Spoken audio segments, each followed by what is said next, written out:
우리는 지난 주일 말씀을 통해서 영생에 대해서 살펴보았습니다. 영생.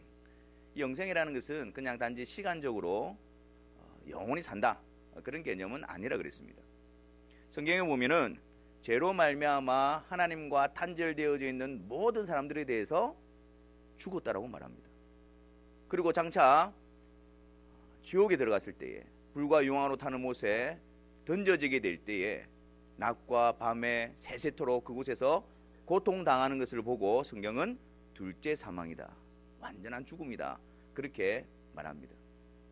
그리고 반면에 하나님과 단절되었던 인간들이 예수 그리스도로 말미암아 화목하게 되어져서 현재부터 시작해서 죽음을 넘어서 영원토록 그 하나님과 화목한 관계 속에서 살아가는 것을 영생이다 라고 성경은 우리에게 가르쳐주고 있습니다.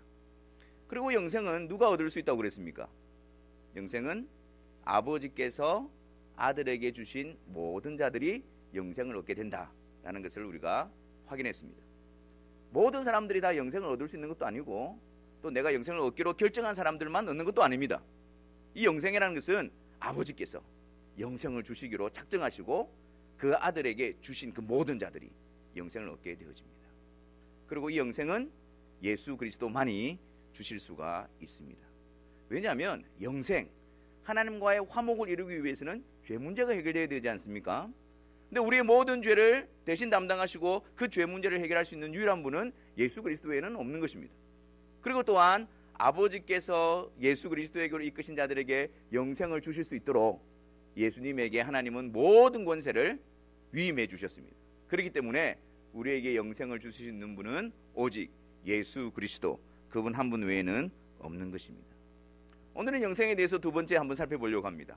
그렇다면 영생을 얻은 자들에게서 나타나는 증거가 무엇이냐? 내가 어떻게 영생을 얻었는지를 확인할 수 있는가? 그 부분에 대해서 우리가 한번 살펴보려고 합니다. 여러분, 우리가 신앙생활을 하면서 살아가지만 때로는 영적인 침체에 빠지기도 하고 또 절망 가운데 빠지는 것을 경험하지도 않습니까? 그럴 때마다 우리는 의심에 밀려서 그냥 이렇게 좌절하게 되어집니다. 과연 나에게 영생이 있는 것인가? 내가 구원을 받은 것이 확실한가? 내가 하나님의 자녀된 것이 확실한가? 어떤 그런 두려움에 휩싸이기도 합니다. 그럴 때 우리는 무엇을 근거로 우리에게 영생이 있다는 사실을 확신할 수가 있는 것일까요? 점검할 수가 있는 것일까요? 먼저 그것을 살펴보기 전에 우리가 잘못된 근거, 영생에 대해서 잘못 이해하고 있는 그 근거들에 대해서 먼저 살펴보려고 합니다. 제가 달라스에 있을 때 아시는 분이 계셨는데 그분은 항상 말하기를 나는 모태신앙이다 그렇게 주장하는 분이 계셨습니다. 그리고 한국에서 우리 어머니는 나를 위해서 밤낮으로 기도하고 있기 때문에 하나님이 나를 떠나지 않으실 것이다 그런 확신을 가지고 계신 분이 있었습니다. 그분이 특히 이렇게 신앙생활을 하시는 분은 아니었습니다. 그런데 내가 모태신앙이기 때문에 내가 지금 이렇게 살아도 하나님이 나와 함께 하실 것이다. 우리 어머니가 나를 위해서 기도하고 있지 않느냐? 그래서 나는 절대 하나님이 놓치지 않을 것이다.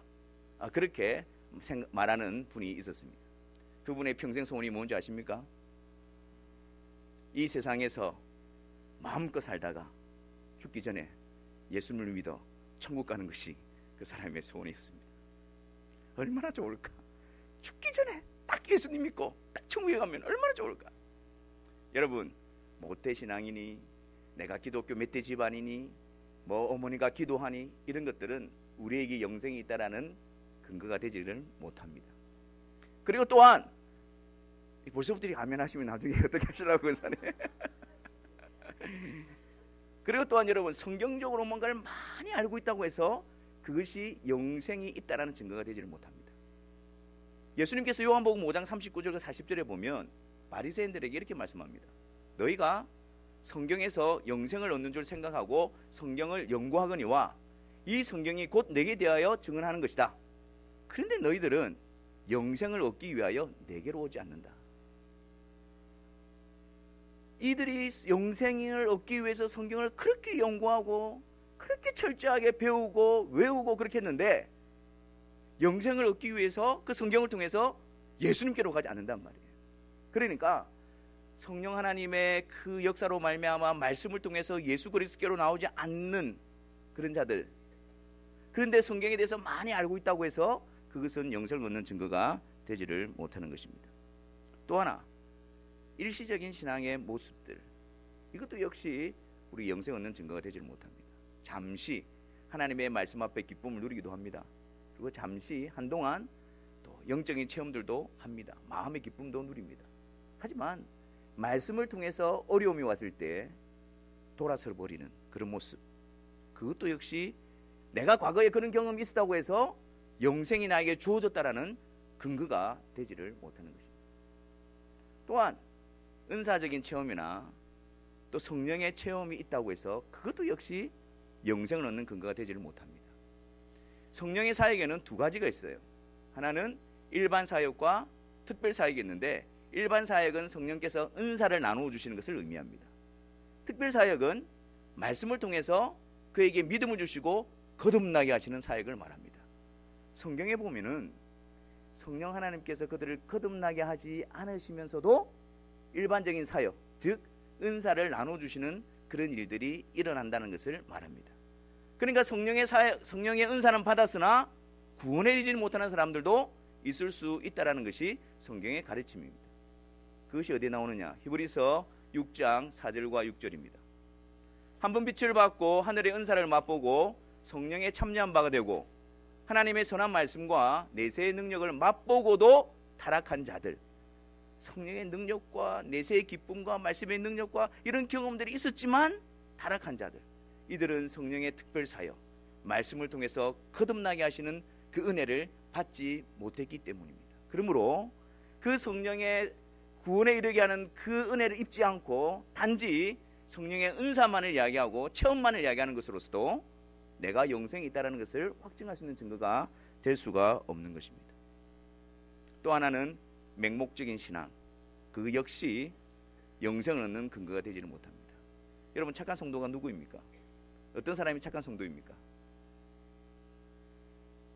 예? 아니, 손들라는 말이 아니고 우리는 흔히 생각하기를 목사님이 말씀하시는 대로 순종하고 따르고 또 교회에서 하라고 하는 대로 충성하고 봉사하고 그렇게 하는 분들이 착한 성도라고 보통 우리가 생각하지 않습니까? 근데 그걸 통해서 내가 구원을 얻을 수 있고 목사님이 시키는 대로 토달지 않고 열심히 하면 내가 영원한 생명을 얻을 것이다 라고 생각하는 것도 거짓된 확신입니다.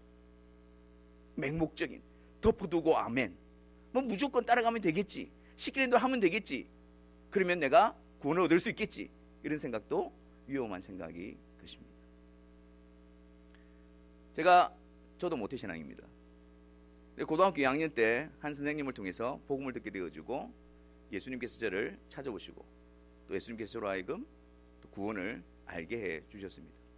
근데 그때부터 그 선생님에게 딱 코가 끼어가지고 선생님이 점심시간에도 자기에게 오라 그러고 또 저녁시간에도 오라 그러고, 그래서 저는 고등학교 때 친구가 없습니다. 이 밥을 같이 먹어야 친구가 되는데 그 밥 먹는 시간마다 그 선생님한테 붙들려 가서 점심시간에는 말씀 암송하고 또 말씀 또 이렇게 나누고 기도하고 또 한참 지나니까 저녁시간도 오라 그러더라고요. 그 저녁시간에 갔더니 이제는 저를 데리고 교실마다 다니면서 남아있는 아이들에게 전도하는 거예요. 전도. 그러면서 저에게 또 전도하는 것을 가르쳐 주시고 또 나보고 하보라 그러고, 또 제가 얼마나 착합니까? 선생님 말씀을 거역할 수가 없으니까 또 그렇게 하고. 웃음의 의미는 뭐죠? 그런데 그렇게 하다 보니까 저처럼 모태신앙이지만 예수님을 만나지 못한 자들이 복음을 듣고 그 학생들이 돌아오는 거예요. 이게 숫자가 많아지는 거예요. 그러면서 이제 선생님이 저에게도 한 영혼을 맡겨주셨습니다. 그래서 너도 내가 너에게 한 것처럼 말씀을 가르치고 돌보고 양육하고 그렇게 하라고 했습니다. 그래서 저도 항상 그 친구를 데리고 다니면서 같이 이렇게 말씀도 나누고 암송도 시키고, 그리고 선생님이 그렇게 했던 것처럼 전도할 때도 데리고 다니고 막 그렇게 했어요. 근데 그 친구가 얼마나 착하든지 너무너무 착했어요. 그리고 막 그냥 안 된다는 말도 하지 않고 뭐든지 앞서서 열심히 하고 또 겸손하게 헌신적으로 그렇게 했던 친구였습니다. 근데 그런 시간이 1년이 지났어요. 암송도 무지하게 했습니다. 성경 공부도 무지하게 했습니다. 전도도 열심히 다녔습니다. 근데 딱 1년이 지나니까 더 이상 못하겠습니다라고 이야기하더라고요. 저는 깜짝 놀랐지요. 억지로 달려온 것도 아니에요. 기쁨과 즐거움과 헌신적으로 막 이렇게 했는데 그제서 못하겠다 그러는 거예요. 왜 그러냐고 물어봤더니 그래서 너 어떻게 해서 1년을 그냥 이렇게 왔는데 여기서 그냥 너 못하겠다고 그러냐라고 했더니 그때 차마 거절할 수 없어서 여기까지 왔다는 거예요. 근데 그의 모습을 봤을 때는 영락없는 신앙인이었습니다. 근데 그 마음에는 거듭나 있지 않고 그냥 거절할 수 없었어. 그의 성품 때문에 그냥 그렇게 따라서 말씀도 암송하고 전도도 하고 성경 묵상하고 마치 신앙인 것처럼 그런 충격적인 모습이 기억에 남습니다. 우리에게 이렇게 드러나는 이 모습이 사실은 영생을 얻은 그 뿌리로부터 나오는 모습일 수도 있지만 영생을 얻지 않고도 겉으로 나타나는 모습일 수도 있다는 데 문제가 있는 것입니다. 그렇다면 여러분, 무엇이 우리에게 영생이 있다는 사실을 증명해 줄 것일까요? 성경에서 우리에게 영생을 주신 그 분명한 근거가 무엇일까요? 다시 한번 오늘 본문 말씀을 보겠습니다. 3절 말씀입니다. 우리 같이 한번 읽겠습니다. 시작.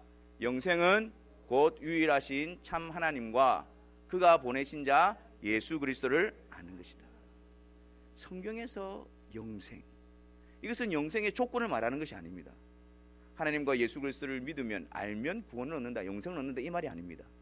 영생을 얻은 자들 가운데서 나타나는 역사, 모습이 바로 이러하다라는 것을 우리에게 말해주는 것입니다. 영생을 얻은 자는 어떻다고요? 유일하신 참 하나님과 그가 보내신 자 예수 그리스도를 아는 것, 그것이 바로 영생 얻은 자에게 나타나는 증거요 열매가 되어지는 것입니다. 여기서 우리가 주목해야 될 부분이 있습니다. 안다라는 단어입니다. 유일하신 참 하나님과 그가 보내신 자 예수 그리스도를 안다. 이것은 그냥 우리의 지식적인 알을 이야기하는 것이 아닙니다. 이 단어는 전제가 있습니다. 그 전제는 바로 관계입니다. 관계. 그러니까 하나님과 예수 그리스도를 안다라는 것은 하나님과 예수 그리스도가 나와 남남이란 말이 아니고 이미 화목하게 되어진 관계가 이루어져 있다는 것을 전제하고 있는 것입니다. 그래서 그 하나님과 예수 그리스도와 화목하게 되어졌기 때문에 그 관계 속에서 알아감을 이야기하는 단어입니다. 그러니까 나와 아무 상관없이 그냥 예수님 이런 분이시지, 하나님 이런 분이시지, 그것을 말하는 것이 아닙니다. 나와는 상관이 없는데 내가 알고 있는 그분을 이야기하고 있는 것이 아닙니다.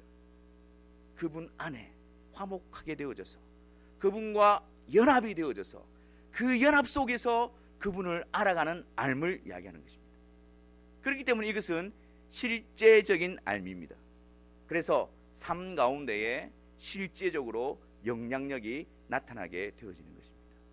내가 분명히 그 관계 속에서 하나님을 알아간다면 그 하나님을 믿고 고백하는 그 열매가 반드시 우리의 삶 가운데 나타날 수밖에 없다라는 것입니다. 아는 것과 믿음의 열매가 따로일 수가 없다라는 사실입니다. 예를 들어서 하나님은 저를 미워하시고 거룩하신 하나님이십니다. 그것을 안다고 생각해 봅시다. 그러면 그 하나님과의 관계 속에서 그 하나님을 알았다고 한다면 우리의 삶에 어떻게 나타나야 되겠습니까? 그 거룩하신 하나님, 죄를 미워하시는 하나님, 그 하나님과 내가 연합이 되어져 있는데 그 하나님을 안다라고 하면서 우리가 여전히 계속해서 죄악 가운데에 머무를 수가 있겠습니까?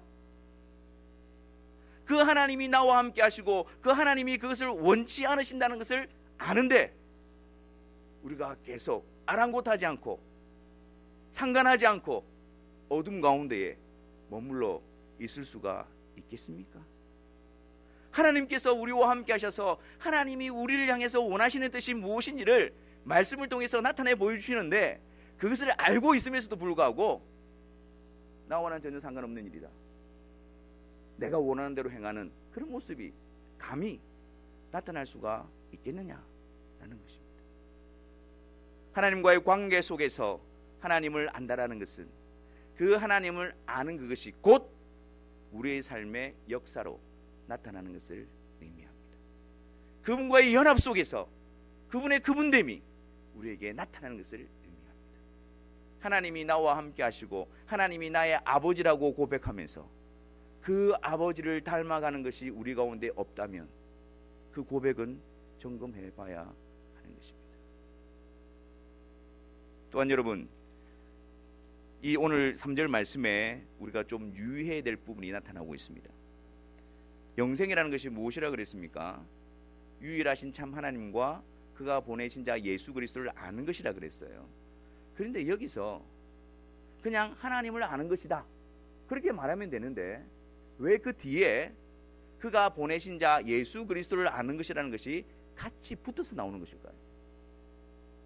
그냥 하나님을 아는 것이라고 이야기하면 될 것인데 왜 예수 그리스도가 같이 이렇게 연결되어져서 함께 언급이 되어지고 있는 것일까요? 여러분, 예수님만 이렇게 말씀하신 것이 아닙니다. 서신서에 보면 그 예수님의 제자들, 사도들도 동일하게 하나님에 대한 고백, 하나님에 대한 표현을 이렇게 하고 있습니다. 고린도전서를 한번 보겠습니다. 고린도전서 1장 3절에 보면 이거는 바울뿐만 아니라 모든 자들이 성도들에게 서신서를 보내면서 그들에게 문안할 때 하나님에 대해서 이렇게 언급합니다. 하나님 우리 아버지와 주 예수 그리스도로부터 은혜와 평강이 있기를 원하노라.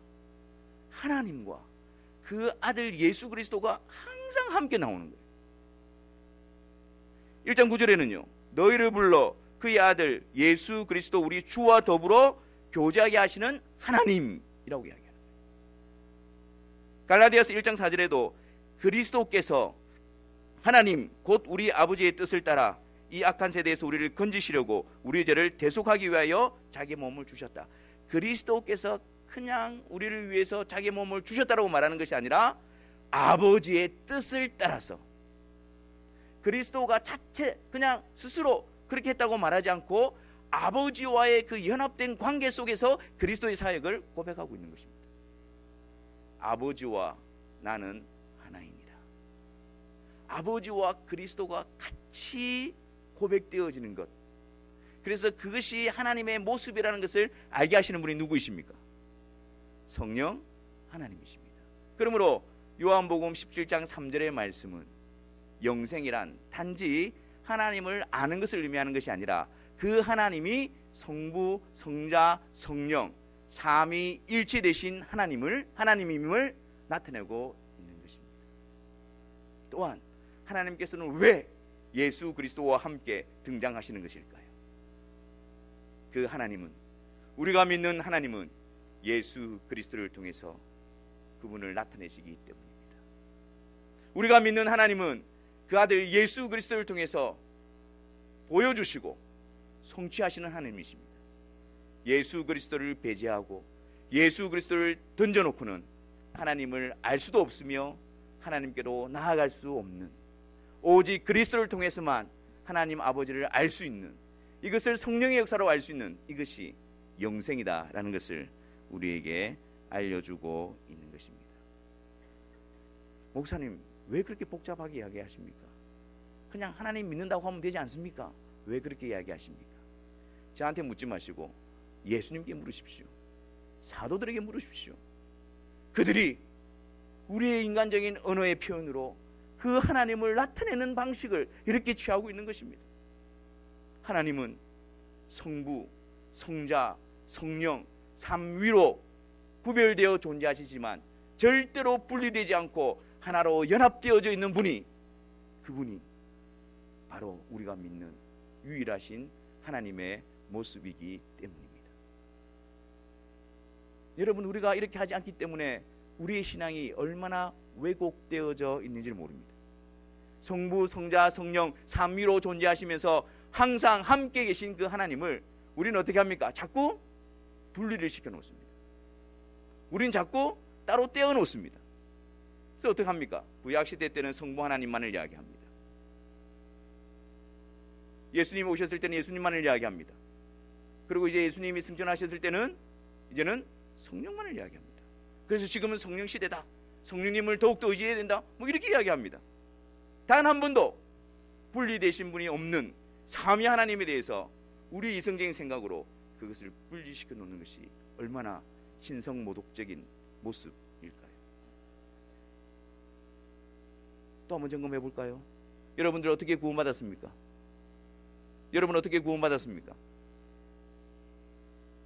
내가 예수님을 믿어 구원받았다라고 우리는 보통 그렇게 이야기합니다.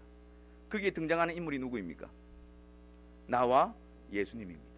예수님께서 십자가에 죽으시고 내가 예수님을 믿기로 결정할 때 구원을 얻은 것처럼 그렇게 우리는 지금까지도 그렇게 알고 있습니다. 과연 그럴까요? 과연 그럴까요? 예수님께서 십자가에 죽으시고 그 예수님을 내가 선택해서 구원을 받은 것입니까? 내가 결정해서 영생을 얻은 것입니까? 정말 성경이 그렇게 말씀하시던가요? 에베소서 1장을 한번 보겠습니다. 에베소서 1장 4절과 5절에 곧 창세전에 그리스도 안에서 우리를 택하사 우리로 사랑 안에서 그 앞에 거룩하고 흠이 없게 하시려고 그 기쁘신 뜻대로 우리를 예정하사 예수 그리스도로 말미암아 자기의 아들들이 되게 하셨으니. 오늘 나에게 구원이 이루어지기 위해서 먼저 있었던 일이 무엇입니까? 창세전에 있었던 일이 무엇입니까? 성부 하나님의 택하심입니다. 성부 하나님의 예정하심입니다. 그리스도 안에서 우리가 나기도 전에 성부 하나님께서 우리를 구원하시기로 작정하셨기 때문에 그 하나님의 택하심이 우리 가운데 이루어짐으로 우리가 구원을 받게 되어진 것입니다. 성부 하나님의 택하심이 없었다면 우리에게 믿음도 구원도 영생도 없는 것입니다. 그리고 성경은 여기서 멈추지 않습니다.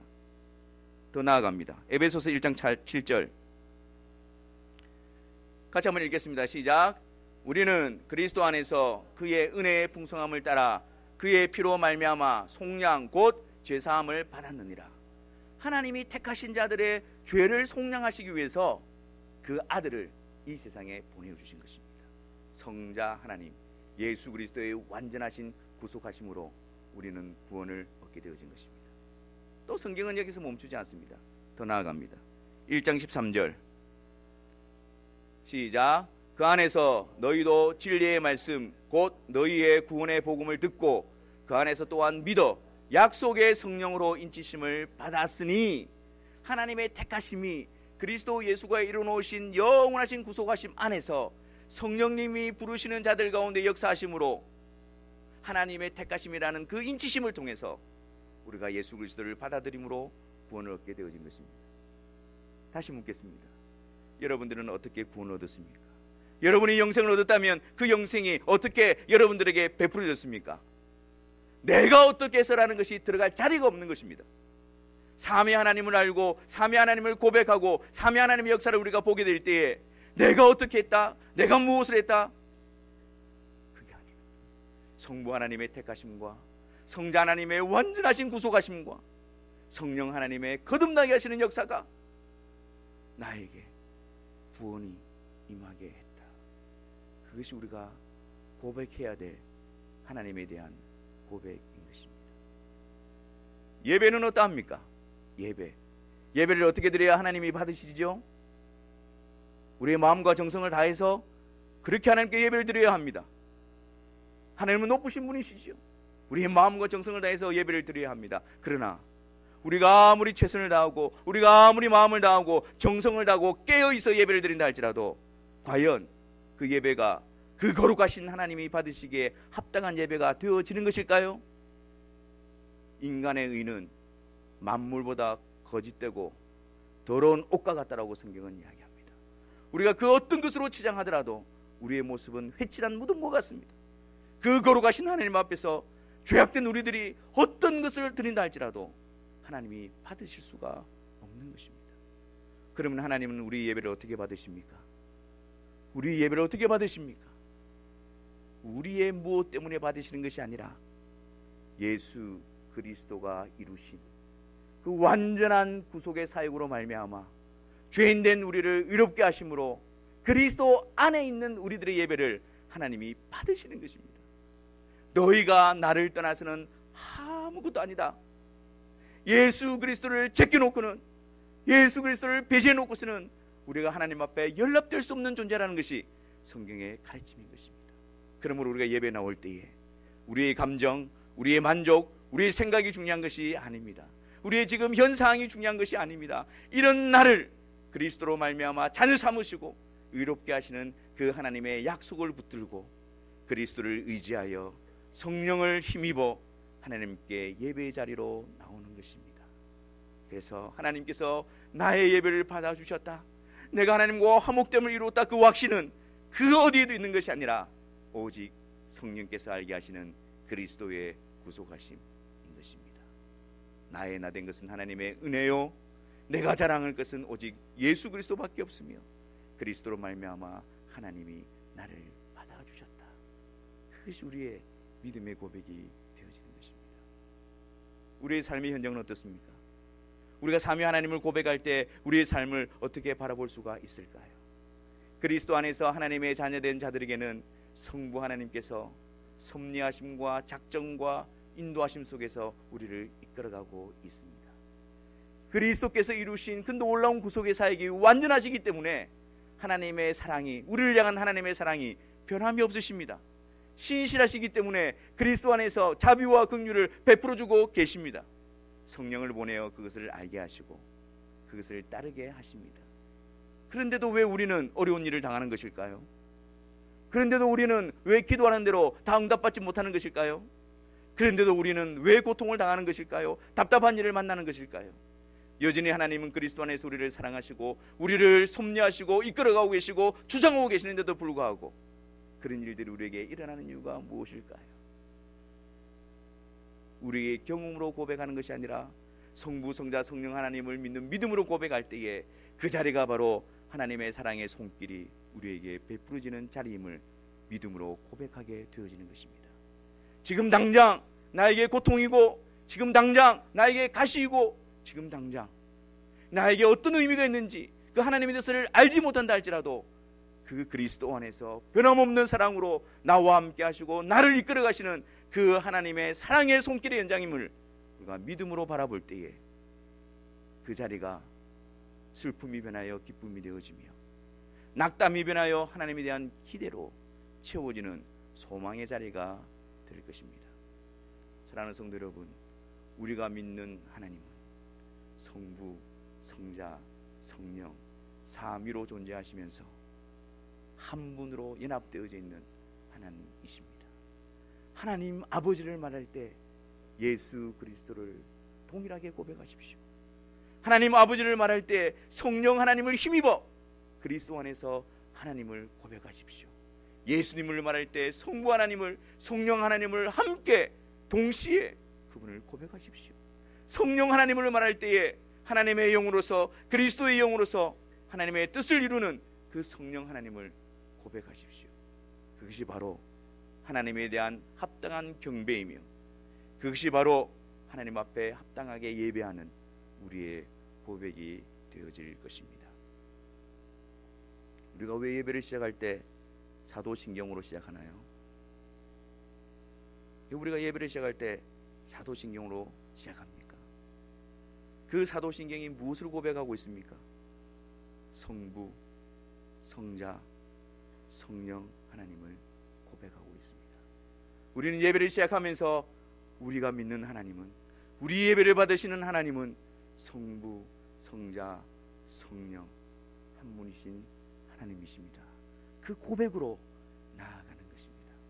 그 고백으로 나아갔다면 그 성부, 성자, 성령 하나님을 나누게 하지 마시고 항상 함께 동시에 동등하시고 본질적으로 하나님이신 성부, 성자, 성령 하나님을 높여드리며 그분 가운데 둘러싸이기를 바랍니다. 그때 그분으로 말미암은 평안과 위로와 담대함과 영원한 생명의 역사가 거기로부터 그분을 바라보고 그분을 고백하고 그분을 인식하고 그분을 의지하는 그 자리로부터 영원한 생명의 역사가 시작되어질 것입니다. 기도하겠습니다.